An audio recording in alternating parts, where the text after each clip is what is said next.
What is up, everybody? It's your boy Shazwi, and welcome back to another video, Shazwi gang. Yeah, how is everybody doing? I'm doing all right. If you're new to this channel and you're clicking on me for the very first time, please be sure to like, comment, and subscribe, and also turn on that post notification button so that you get notified every time I upload a new video.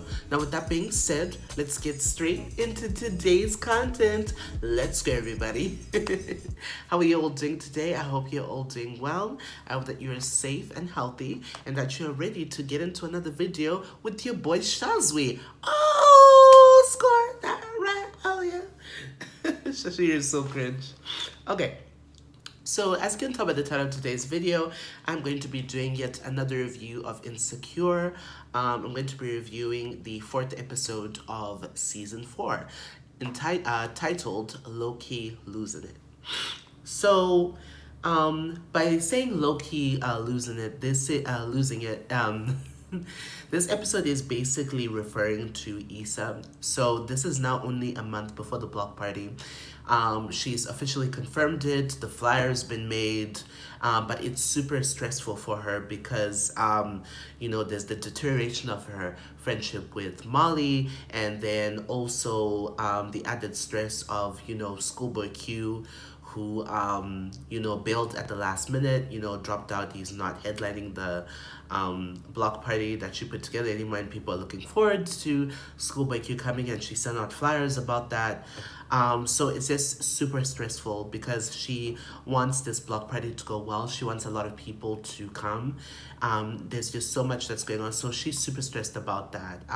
So this kind of reminds me of back in season 2 when, it was in episode 7 where everything just boiled up and there was so much that Issa was going through, and then she took it out on her apartment. If anyone remembers that scene, this episode kind of reminded me of that. But at least Issa is moving in a positive direction because professionally she's really on it. She's really moving up, and this block party is the much anticipated end product of the hard work she's put in for however long it's been, these months. So, what I really loved about this episode is how rapper Issa comes through, or as she calls it, mirror bitch. Basically, she talks to herself in the mirror and she sees, her reflection in the mirror as another persona of hers. And basically, whenever she's going through something, she always, talks to herself in the mirror, and her mirror bitch is always gassing her up and hyping her up. But in this episode, her mirror bitch is like, damn, Issa, I'm going through life shit. I can't hype you up no more, you know what I mean? I'm just tired. And it's like, damn, okay. But you know what? Because it's still her. It's a reflection of her. And it just shows that, it's hard to be hype or to, try to be excited when you know that things are sort of potentially crumbling down. And it reaches a point where Issa even has to pretend like she's her own assistant, that she's official, to sort of put herself in the psyche of knowing that, what she's doing is an official business, that it's official, that she's trying to be, she's trying to be, next and official business type woman, you know what I mean? Which she is, and I believe she is, and she's very capable of accomplishing whatever she wants to do, girl. So, so Molly has also been super busy in this episode, and, for the first time ever throughout Insecure, we've now seen Molly's work life, her professional life, actually start to affect her personal life, in particular her dating life. And she actually even acknowledges this when she talks to Andrew, comes over to his house. This was in the later half of the episode, where she even says, I'm sorry about bailing out consistently on dates. I'm, sorry that all of this is happening. It says that this is the first time that I've actually had to balance, my work life and, whatever relationship. She said that, this is the first time that I've ever been with someone long enough to the point where I had to balance things out. And this is something that I thought about immediately in the beginning of the episode when I saw the super busy stuff. And it's cool how she pointed it out as I was thinking, because I was thinking the same thing. So it's really interesting. It just shows that, Molly really, really cares about her relationship with Andrew. And, because Andrew had pointed it out, in the first half of the episode where he was saying, I get that you're busy, I'm busy, but it's like, where do I fit into all of this? Because they were on a date and he had made a plan to go out with a friend, after the dinner thing. And Molly was like, but wait, like, I'm here with you. Like, we're supposed to go to my place, supposed to do this. And he's like, well, I don't know that because you're always bailing at the last minute. You're always doing whatever work. So I just booked just in case, you were going to bail again. And obviously Molly was like, it's fine, just go along with it. It's like, it's awkward, and that's why I'm happy that they talked it out, and they had a moment of honesty about you know just making it work in their relationship, their schedules, conflicting schedules, and just how just setting a precedent for the relationship going forward. Are they going to be able to work through stuff like this or not, that sort of thing? But it seems like at the end of the episode that they are able to work through this, and and I'm really happy for that, because I've been excited about Asian Bay since the very beginning. Since season 3, I wanted him and Molly to get together. I wanted them to work out, so it's really good that the relationship is really going in this positive direction. And he even said that we're no longer in the honeymoon phase anymore. It's like official, you know what I mean? And so it seems that I'm guessing that Andrew is no longer seeing other people. I don't think he's multi-dating anymore. I think, Molly is the only person he's actually with.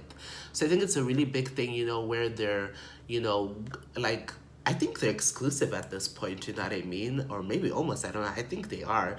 Because, at one of the dinners they had, one of the dates they had, um, um, Andrew said that they make their own like homemade like ketchup, and then she was like, homemade ketchup. I'm gonna have to break up with you. You know what I mean? Like that little comedic banter that they have, that Molly does and Issa does too. And that's when I was like, break up? In order for you to break up with someone, you have to be with someone, you know what I mean? So I just found that really cute and interesting that she already sees him as her man, and I'm pretty sure he sees her as his woman, like they're really close. So that was really cute to see. So one thing I also love to see is that, not only is Molly really trying to secure her relationship, but it was really nice to see that Molly is finally in good graces with the female lawyers, her female colleagues at work, because what happened was is that she tried to get in with Torian and, make a relationship with him and get close to him because, he's like the head person and really headstrong at the law firm. And, she was trying to balance it with the women, but trying to balance it and do work with him. And I guess she made the decision by choosing, to work with him instead of them. And it's like, oh, and they acknowledge that, you know what I mean? But I'm happy that, after the last sort of awkward moment that happened in, I think it was the first episode or second, where, Dorian was like, just say something if you want to say it or whatever it is. I think Molly is now over trying to kiss ass to Torian anymore and trying to, make this fake friendship, whatever. So I'm happy that she's cool with her female colleagues as well. Because one thing that, Molly always has, that she's always, been a star at, that she always wins at, is her work life. She's an excellent lawyer. She's excellent at work. She's very dedicated to what she does. To the point where she'll, even in this episode, like she purposely like missed going to a listening party just so she could do work life. You know what I mean? I don't think it's just about her trying to impress someone else. I think it's just naturally her competitive nature. She wants to win. She wants to, win in her professional life. Her dating life isn't, hasn't always been the best. She's been through it, but she's really trying to win and really trying to whatever. So, you know what I mean? Yeah. And then one thing I also, which I found really cute, and I was actually low-key happy about, you said I did there, low-key, was that, we finally hear from Nathan in this episode. So Nathan sent a voicemail to Issa, and he was like, hey, I heard that your block party is actually, coming to fruition. It's really happening. I'm super happy for you, proud of you. And it was nice to see that Issa actually smiled when she heard that voicemail, because it's like, out of everyone, out of her friends, out of everyone, the one person who truly believed her and supported Issa from the beginning with her block party idea was Nathan. He was. That's why if Issa doesn't end up with Lawrence, I would really love for her to end up with Nathan, because I genuinely do like Nathan. He has his issues, but what I love about him is that he genuinely does make Issa happy. And so when I saw Issa smile, I was like, yay, we're gonna, we're very likely going to see Nathan at least before the season ends. I think they're going to rekindle something or get friendly again, that sort of thing. Because I would really love for them to get together in case the Lawrence thing doesn't work out. And yeah. So let's see. Yeah, so then all the girls meet up at Tiffany and Derek's place because they finally have their beautiful baby girl. And of course, Tiffany and Derek are super tired. It's been stressful having this baby. Tiffany hasn't showered. She looks kind of a mess, but she also still looks beautiful as ever. Amanda Seals is beautiful skin, always like on fleek, you know what I mean? And, it was interesting seeing Derek talk about how, he's worried about parenthood, especially fatherhood. And he was talking about how he thinks about all the guys that his daughter is gonna, that are gonna come up to his daughter, and pretty much talking about his insecurity of knowing that, because Derek, throughout the show always talks about his past and how he moves whenever he breaks up with a girl, just crazy things he's done. So he's like, I would hate for my daughter to be with someone or talk to someone who is like the past version of myself, guys like that. But I know it might inevitably happen, you know what I mean? And he's just talking about how, every woman that you're with is someone's daughter, and he's thinking about his daughter. So, his feelings are, they're sensical. It makes sense being a new parent and really wanting to make sure that you can be the best parent you can be to your child, especially if you're a father and you have a daughter. It's just even more pressure for you, you know what I mean? Because fathers and daughters have that, really special bond, and he just wants to be there for her. But, and then one thing I also found really interesting was when Derek was talking to Lawrence, he told Lawrence that him and Tiffany hadn't been planning on having a baby for at least another 2 years. And I was like, oh wow, they weren't even planning on having the baby, because it seemed like they really were really into having a baby and planning for it and whatever. Which of course, I mean, it's their child, it's their life. They're bonded to this child for the rest of their lives. But it's like, yeah, I was just taken aback when I found out they actually weren't planning on having the baby. But I guess they, adjusted to that, and they'll be fine, honestly. It's not a big deal. Let's see. And then in this episode, one thing I really liked was how this episode addressed the, challenges of that Black women face during childbirth. And now there are a lot of women who actually, die from childbirth or go through birthing complications. And of course, it happens to, all women across the board, but Black women in particular, not just in childbirth issues, but when it comes to issues, any medical issues in the hospital, there's this, common trend whereby Black women will tell doctors that I'm going through this, and, doctors, nurses, medical professionals don't listen to them. And they either end up dying or they have to seek second and third opinions. And I loved how this episode addressed that, topic, addressed that theme. And when I was watching the wind down with Natasha Rothwell plays Kelly, love you, Natasha, they're talking about how they really wanted to address that as well in this episode. So it was nice that, Insecure, even though it's meant to be this funny, sort of also like dramatic kind of show, where it's just about Black millennials and just messy life or whatever, it's very adult. It's cool that they are bringing these issues to light and that there's a baby on the show, so cute. So yeah, and Kelly's just crazy. Kelly's insane. What I also really loved seeing in this episode was the fact that Kelly and Tiffany seem like they're, really buddy best friends again. And I say that because in the previous season, Kelly was super upset that, she wasn't invited to be on the planning committee for Tiffany's, baby shower. But it's cool that she's, her and Tiffany are close again. And something that Natasha Rothwell pointed out in the wind down was the fact that Kelly is clearly trying to make up for not being as present in Tiffany's life, or not being as excited about the baby in the past. And it was just funny for me in this episode seeing Tiffany, being in like a motherly role, even though she's still crazy, she's still like single, drunk as F, give no fucks.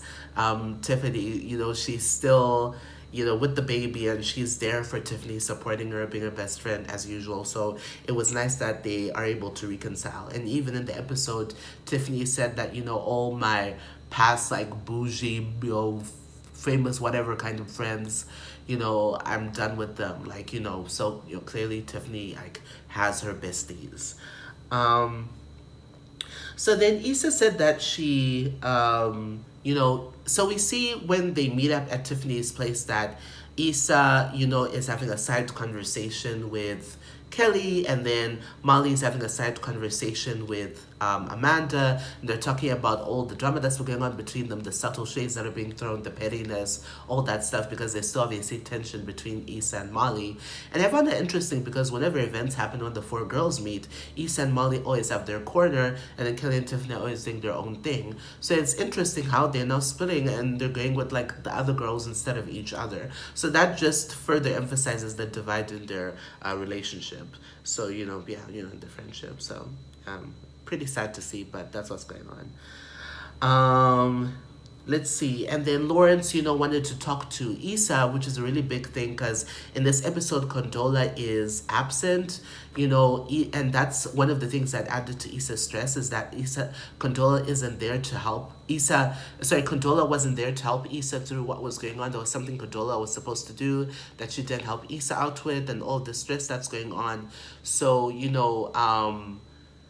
Lawrence actually knows what's happening with Condola, and he was about to reveal something pretty big to Issa, but then Issa got a call that, Schoolboy Q dropped out, and she was so, angry, like she was so peeved about that. And Lawrence was like, you know what, let me, you can sort your stuff out, we can talk about this later, because clearly whatever Lawrence is about to say, she knows it's going to be something that's going to throw off Issa, so she doesn't want to, add that stress on top of that. So it's like, it's okay, we'll talk about this later. So I have no idea what it's going to be. I've seen people theorize online, they talk about how Condola might be pregnant, or he might want to marry her, or whatever it is. I really doubt it's definitely nothing to do with marriage, because Condola doesn't want to get married. But I think it's possible that Condola might be pregnant, or that it might be something whereby Condola has permanently disappeared or something. I don't know what's going on, but I think it's something in their relationship that's really big. But yeah, apparently Kerry Washington is directing the next episode, and apparently episode 6 is going to be super emotional. So we'll have to see what that's all about. Oh, sorry. Yeah. Whatever. So yeah, and then it's funny, seeing Issa trying to DM Beyonce and trying to get whatever headliner she can. That was funny. And then there was this awkward call between Issa and Molly, how, Issa wanted, so basically Andrew works at Live Nation, which is like a record company, I'm assuming, a music company, and she found an artist that could headline at her block party who works at Live Nation. So she was thinking she could talk to Andrew to talk to this artist at Live Nation. But then when she called Molly and asked for that help, Molly was, who thought she was happy to hear Issa's voice and thought they were going to talk about personal stuff, but she realized Issa just wanted to talk about work. And then, and then she's like, okay, girl, talk later. And then we end up finding out at the end of the episode that Molly purposely refuses to help Issa, and it's like, what? And before we get into that, just other things that happened in this episode. Oh yeah, that's pretty much it. Yeah, it's pretty much it. So, what Molly basically said was, she's like, I don't want to jeopardize my relationship with Andrew. I want to keep these parts of my life separate. And she's like, does that make sense? And clearly Issa is taken aback because this is a major divide in the relationship, and I thought that really hurt that her own best friend would purposely refuse. Not that she couldn't, not that there was anything keeping her. She literally said, "Nah, I'm not gonna talk to him. Nah, I'm not gonna do it or whatever." It's like, wow, it's just a blow to Issa's face. And I think at this point, it's yeah, I think Issa has now realized that Molly really isn't her best friend anymore. It's just, you know what I mean? Because this is super important to Issa, and for someone, and for Molly to just purposely refuse not to help her just shows that she's just rooting for her to fail, or she just doesn't care. You know what I mean? Or she literally has no emotions or remorse about that. She doesn't even say, "I'm sorry, girl, but whatever." It's just like, "Nah, I'm not gonna do it." It's like, what? But I did see, I was reading this Madame Noir article, and it talked about how possibly this is all intentional because, Issa has always sort of relied on the girls or asked them for help, but it's like maybe it's intentional to teach Issa, or for Issa to really make a break and show everybody that she can actually accomplish this block party and do everything she can without her friends' help, because she's done everything on her own, without their intervention. It's just been her and Condola, and mainly her. And yeah, Issa's doing her thing. So I think it would be a big ego boost for Issa and really good for her by doing this all on her own. But it still hurts though. It's like, damn, Molly. Like, why? Because there's literally no excuse for what she did. You know what I mean? Because the dude works at Live Nation. It could be good for him. It could be good for his artist getting exposure for this big block party. Like, honestly, there's no excuse. But that's how Molly is. She's just petty. I mean, she did say that, oh, Issa's accused me of doing like old Molly shit. But it's like she's, talking to old shit to referring to Lawrence. But it's like, yeah. So, yeah, I just found that really interesting. And, yeah, so that's pretty much it for this episode. I'm looking forward to the next episode, the Block Party episode. Please let me know what you guys think of Insecure. Do you like the show? Do you not? And let me know what you guys think of these reviews. Love you guys so much. Stay tuned for the very next episode. And with that being said, Shazzy Gang, I am clear.